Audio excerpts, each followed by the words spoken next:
I was enjoying my day quite a bit. I had my hair done at the downtown salon. It was simple, just a cut and a few layers to help frame my face.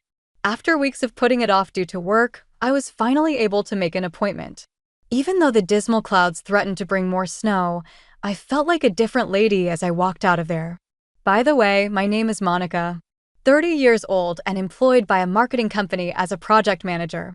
Although it's not the most glamorous work in the world, I'm excellent at it, and it pays the bills.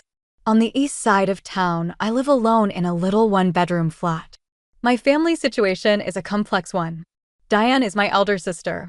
Tyler is her kid, and she is 35 years old and married to Greg. At 6 years old, he is a real handful. In our family, Diane has always been the best child. Robert and Helen, my parents, have never concealed their preference for her. She received all the attention as a child, the larger bedroom, and the nicer Christmas gifts. It still stings sometimes, but I grew used to it. Well, let's go back to that winter day. I was enjoying my reflection in the store windows as I made my way home from the salon. I wasn't really focusing on the slippery walkways caused by the melting snow. A huge error.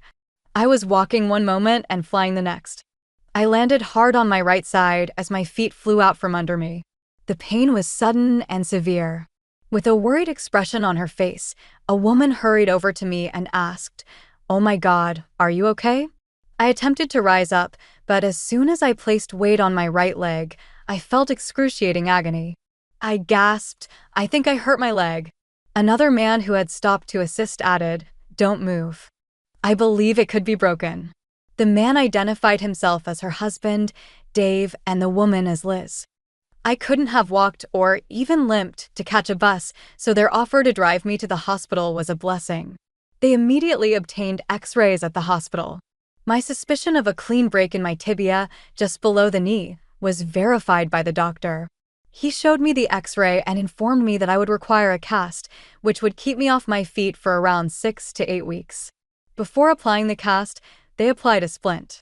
They offered me medicines to ease the discomfort of the entire procedure. I groaned as they finished and glanced down at my new white adornment. This was going to make things more difficult. To get me home, the hospital made arrangements for a taxi. With the crutches they had given me, it was difficult to go up to my third-floor flat, but I eventually made it, sweating and tired. I started by making calls as soon as I entered. When I recounted the problem to my employer, Sarah, she said, "Monica, what happened?" "Slipped on some ice. Broke my leg," I said, trying to sound more cheerful than I felt. "Doctor says I'll be out of commission for a while." "Don't worry about the Jenkins project," Sarah assured me. "We'll handle it. Just focus on getting better." That was a relief. At least work wasn't going to be a problem. After hanging up, I looked around my apartment and realized just how difficult the next few weeks were going to be. Everything suddenly seemed far away and inaccessible. Even getting myself a glass of water was an ordeal, balancing on one leg while trying not to fall over. I tried to make myself some dinner, but standing at the stove was exhausting. I ended up just eating some crackers and cheese before collapsing on the couch. That's when I remembered I should probably let my parents know what happened. I called them, but no one picked up. Typical. I sent a text instead. "Hey, just wanted to let you know I slipped on ice today and broke my leg. Going to be in a cast for 6 to 8 weeks. I didn't expect much of a response. My parents had never been the nurturing type, at least not with me. But I still felt I should inform them. About 20 minutes later, my phone buzzed with a reply from my mother. "Monica, you're always so inattentive and clumsy. This is what happens when you don't watch where you're going. We can't visit right now because we're busy with the renovations at Diane's house. Try to be more careful next time. No, are you okay? No, do you need anything?" Just blame and excuses. I tossed my phone aside, fighting back tears. I don't know why I expected anything different. They'd always been this way, cold, dismissive, quick to criticize. Still, it hurt every time. I hobbled to the bathroom, brushed my teeth, and somehow managed to get ready for bed. As I lay there staring at the ceiling, I tried to banish the unpleasant thoughts about my family. Tomorrow would be another day, and I'd figure out how to manage. I always did. I woke up the next morning to the insistent ringing of my phone. My leg throbbed despite the painkillers, and I fumbled for my phone on the nightstand. It was Diane. Great.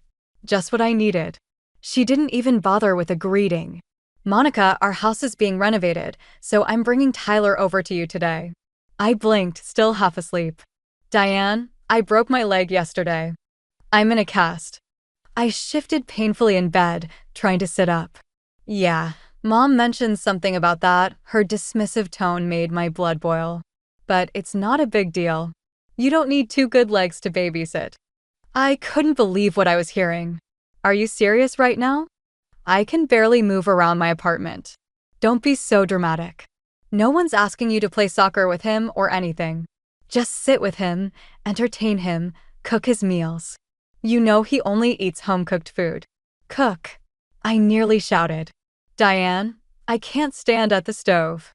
It's painful just to get to the bathroom. The anesthesia has worn off and my leg hurts like hell. God, you're such an egoist.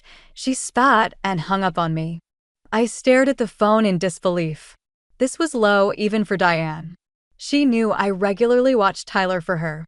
Last time he was here, he'd drawn all over my living room wall with permanent markers, emptied a bottle of dish soap onto my kitchen floor to make it slippery like ice, and tried to flush my jewelry down the toilet to see if it would disappear. And that was when I had two working legs to chase after him. 15 minutes later, my phone rang again. This time, it was my mother.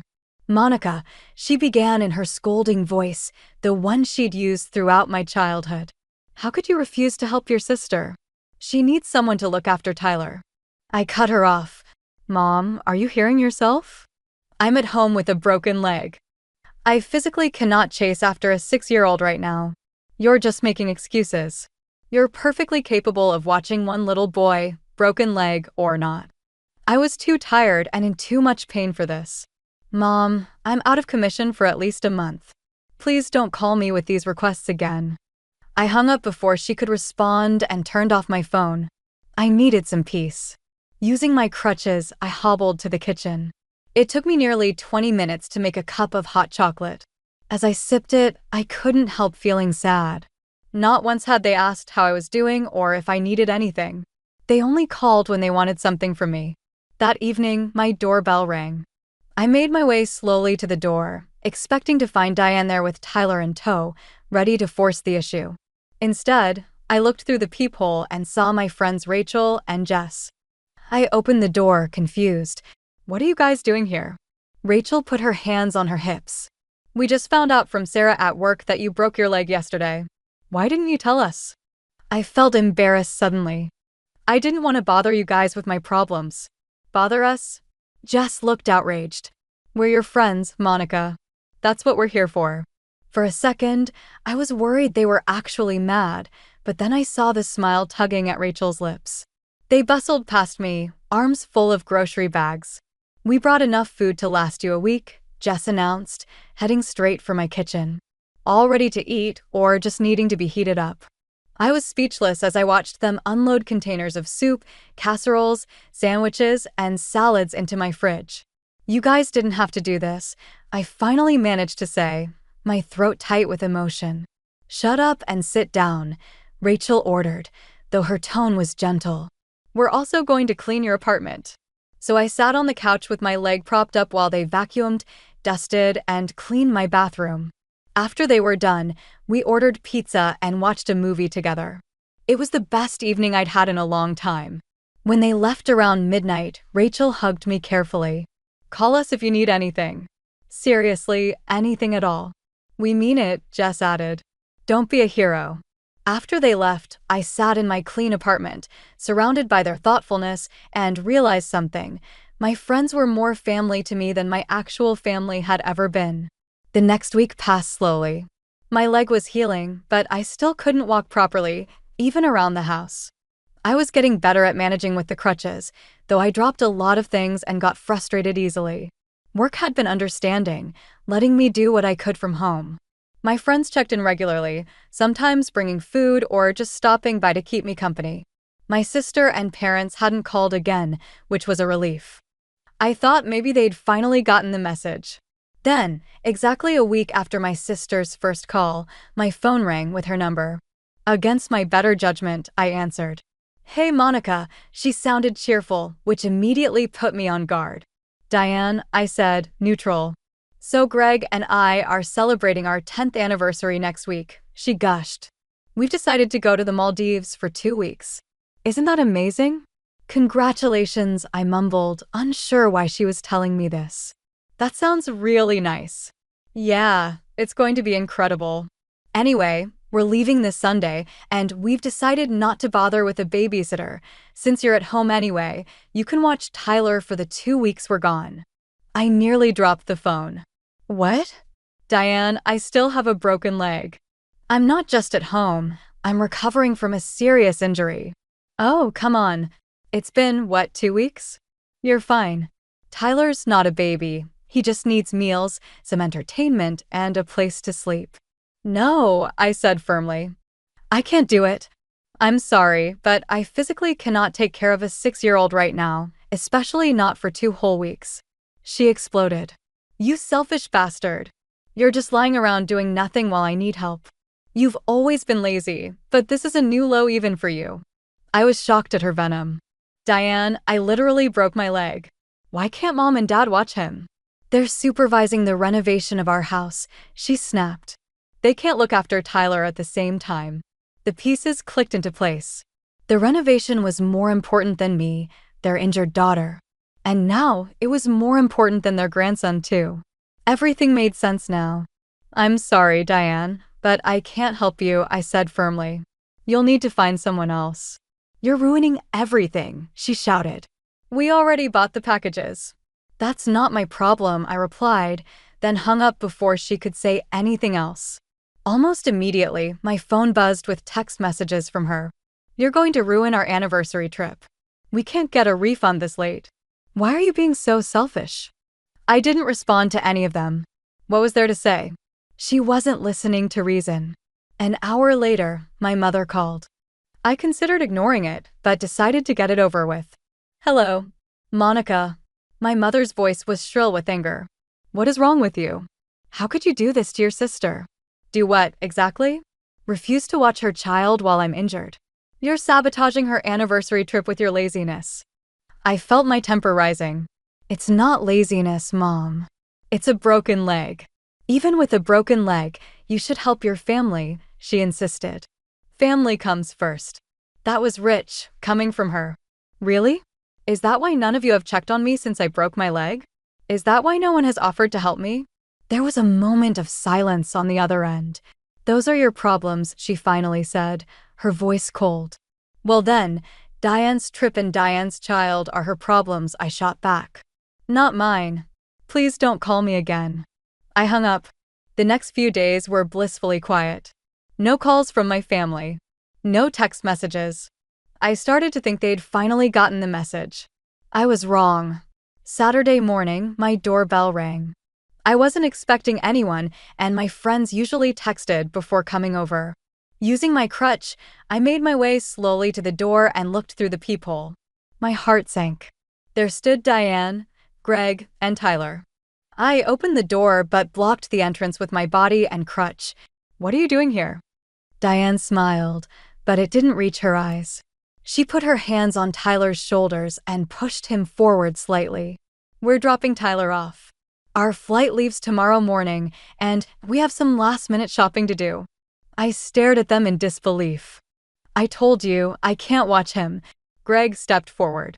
"Look, Monica, it's just for 2 weeks. We really need this break. And I really need to recover from my broken leg," I replied. "I'm sorry, but no." Diane's face hardened. "You're being ridiculous. It's just a leg." I gestured at my cast. "A broken leg, Diane. I can barely take care of myself. You need to find someone else." Diane's face turned red. "We don't have anyone else. Mom and Dad are busy with our renovation." "That's not my problem," I repeated and started to close the door. Greg stuck his foot in the way. "You can't just leave us stranded like this." "I'm not stranding you. I'm saying no to an unreasonable request." Diane suddenly looked calculating. "Fine. We'll just leave. Tyler, Here in the hallway? You won't be able to leave him out there. I felt a flash of anger. If you abandon your child on my doorstep, I will call the police. They take child abandonment very seriously. You could lose custody. Her eyes widened in shock. You wouldn't dare. Try me, I said, keeping my voice level. I've told you repeatedly that I cannot care for him. If you leave him anyway, that's abandonment. Tyler began to look scared, clutching his dinosaur backpack tightly. You're ruining everything. Diane cried, tears springing to her eyes. Our anniversary. Our trip. I refuse to be manipulated. You're the ones who planned a trip without securing childcare first. That's on you, not me. With that, I slammed the door shut. I heard Diane shriek in outrage from the hallway. You dumb bastard, she screamed, kicking my closed door hard enough to make it shake. I could hear Tyler start crying at his mother's outburst. You'll regret this. I watched through the peephole as they stormed off down the hallway, Tyler struggling to keep up with his mother's angry pace. When they were gone, I leaned against the door, my heart pounding. I'd never stood up to my sister like that before. I hobbled to the kitchen and made myself a cup of hot chocolate to calm my nerves. My hands were shaking as I stirred in the marshmallows. An hour later, my phone started ringing again. My mother. I ignored it. Then my father. I ignored that too. Then a string of text messages from both of them, which I didn't read. Finally, a lengthy message from my mother appeared. Monica, you are a terrible daughter. Your sister is devastated by your selfishness. They decided to go on their vacation anyway and left Tyler with us. Now we are forced to suspend the renovations on your sister's house because we have to look after our grandson.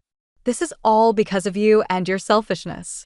From this day forward, we don't want any contact with you. You are no longer part of this family. I read the message twice, then let out a laugh that surprised even me. They were cutting me off. That was supposed to be a punishment? I felt a weight lift from my shoulders.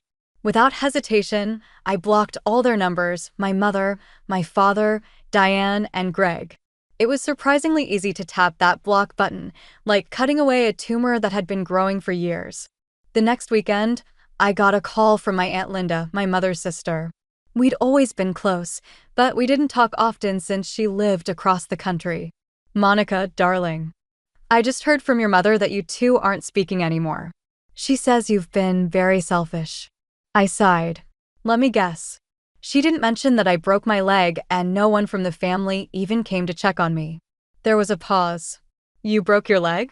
When I told her everything, the accident, my parents' dismissive responses, Diane's demands for babysitting, and finally the confrontation at my door. Oh, Monica, Aunt Linda said when I finished. I'm so sorry. Your mother just told everyone you refused to help your sister for no reason. This puts things in quite a different light. I figured as much, I said, not really surprised. I'll make sure the rest of the family knows what really happened, she promised. Not that you need to worry about what they think, but I can't stand the thought of your mother spreading lies about you. Thanks, Aunt Linda. I appreciate that. After we hung up, I sat on my balcony watching the sunset. I thought about the last 2 months and how much had changed. Yes, I'd broken my leg, but in a way, that accident had freed me. It had shown me who truly cared about me and who didn't. After my conversation with Aunt Linda, I felt a sense of relief wash over me. Not that I cared much about what extended family thought, but it was nice to know someone was standing up for me. The weeks passed, and my recovery continued steadily. Physical therapy with Marcus became the highlight of my week. He pushed me just enough to make progress without overdoing it. By the end of the 2nd month after the accident, I was walking with only a slight limp. The doctor said I could return to work, though I should still take it easy on the stairs. My first day back at the office was surprisingly emotional. My desk was decorated with welcome back signs, and Sarah had organized a small party with a cake that read, "Welcome back Hop Along" in blue frosting. We missed you around here, Jess said, giving me a gentle hug. Rachel handed me a coffee. The place wasn't the same without you complaining about the break room coffee. I laughed. Well, it's still terrible. Getting back into my work routine felt good. The Jenkins project had been completed without me, but there were new challenges waiting, and I was eager to dive in. Sitting at home for weeks had made me realize how much I actually enjoyed my job. A few days after returning to work, I got a text from Aunt Linda. "Just had lunch with your cousin Emma. Set the record straight about everything. She sends her love and says to call her sometime." More messages like that came over the next few weeks, various relatives reaching out, apologizing for believing my parents' story, offering support. It was nice, but also strange. These were people I saw maybe once every few years at family gatherings. Their opinions, while appreciated, didn't really change my day-to-day life. What did matter were the friends who'd shown up when I needed them. Rachel and Jess had been my rocks, but others had stepped up too. My neighbor, Mr. Chin, had started bringing me groceries once a week.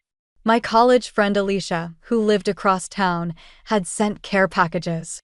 Even my barista at the local coffee shop had kept my favorite muffin aside for me when I'd finally managed to hobble there. One evening, about 3 months after the accident, I was having dinner with Rachel and Jess at my place when Rachel asked, "Have you heard anything from your parents or sister?" I shook my head. "Not since I blocked their numbers. Aunt Linda says they're still bad-mouthing me to anyone who'll listen." "Does that bother you?" Jess asked gently. I thought about it. To be honest, not as much as I had anticipated. It seemed to cease hurting so much once I came to terms with the fact that they would never change. Rachel's glass went up. "To toxic family members, may they stay blocked forever." We all clinked drinks and chuckled. After they departed that evening, I stood on my balcony and gazed at the city lights. My leg was mending nicely. It only caused me problems when I exerted too much force or when it started to rain. The agony in my body was subsiding. Surprisingly, the emotional agony was also there. I had spent years trying to gain the affection and acceptance of my family. I listened to my mother's comments without protesting, babysat whenever Diane asked, and came to terms with the fact that my sister would always be better than me. Everything had changed when I had to say no for the first time because of my broken leg. As spring gave way to summer, I discovered that I was enjoying my newfound independence. When I was at Diane's back and had to call for childcare, I could never have joined a book club that met on Wednesday nights. I enrolled in a culinary class over the weekend. Resumed dating. Even organized an autumn getaway to the seaside by themselves. Every now and again I thought of Tyler. In the midst of all of this, he was only a child. While my parents watched him, I hoped they were at least being nice to him. It's possible that we could date when he's older and not with his parents. That would be nice. Nearly 6 months after my injury, I was at the farmer's market one Saturday morning in July when I thought I saw Diane in the crowd. For a second, my heart was pounding, but then the woman turned and it wasn't her. I was quite aback to discover that I was disappointed. In a tiny way, I had hoped it was her. That she could have changed. That she intended to express regret. However, that was not likely. It was uncommon for someone like my parents and sister to acknowledge their mistakes. They would most likely die thinking that I was the self-centered one who had harmed them. And that was all right. I had no influence over their opinions or remarks about me. I was alone in charge of my own decisions and actions. I went to a new downtown restaurant that evening to have supper with some pals. I felt really thankful as I glanced around the table at these individuals who actually cared about me, who had been there for me when I needed them, who respected my limits, and who loved me for who I was. Aunt Linda called with some news 2 weeks later. "Your mother has been telling people that you made an effort to make amends. However, she declined." I chuckled. That is imaginative. "Their numbers are still banned by me." She remarked, "I figured as much. How are you doing, really?" I said, "I'm good," and I knew I meant it. Better than I've been in a long time. After we hung up, I sat down with a book on the couch and prepared myself a cup of hot chocolate, which is still my go-to comfort beverage. Now my leg was mostly recovered, with just sporadic discomfort. It wasn't an ideal life. There were moments when work was tough. There were highs and lows to dating. In addition, I still needed to paint my residence. But I felt at peace for the first time in my life. I wasn't anticipating a call requesting my attention. Wasn't prepared to face criticism. I wasn't shrinking to keep from upsetting anyone. All I was Monica. Imperfect, mending, and at last, able to live my life as I see fit. The finest results might occasionally emerge from the worst mishaps. It is sometimes necessary to break in order to adequately heal. Additionally, there are instances when the family you chose matters more than the one you were born into.